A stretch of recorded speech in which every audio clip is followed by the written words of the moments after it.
Tout d'abord, sachez que ce sera la valeur du patrimoine d'union parentale accumulée à compter de la naissance ou l'adoption d'un enfant postérieurement au 30 juin 2025 qui deviendra partageable en part égale.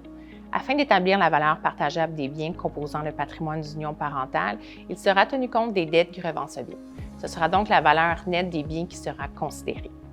À titre d'exemple, si un parent possède un chalet avant le début du patrimoine d'union parentale, c'est uniquement la valeur accumulée par le chalet après cette date qui fera l'objet d'un partage. La valeur accumulée avant l'entrée en vigueur du patrimoine d'union parentale demeurera propre à ce conjoint et non partageable. Également, la plus-value sur la portion non partageable détenue au début du patrimoine d'union parentale est elle-même non partageable.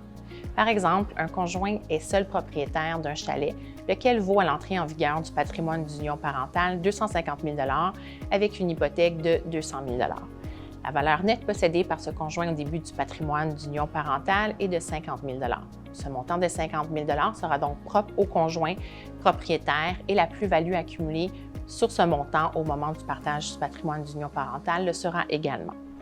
En cas de rupture, plusieurs éléments devront être considérés dans l'établissement de la valeur partageable du patrimoine d'union parentale. Il est donc conseillé de consulter un avocat pour vous assurer que vos droits seront respectés.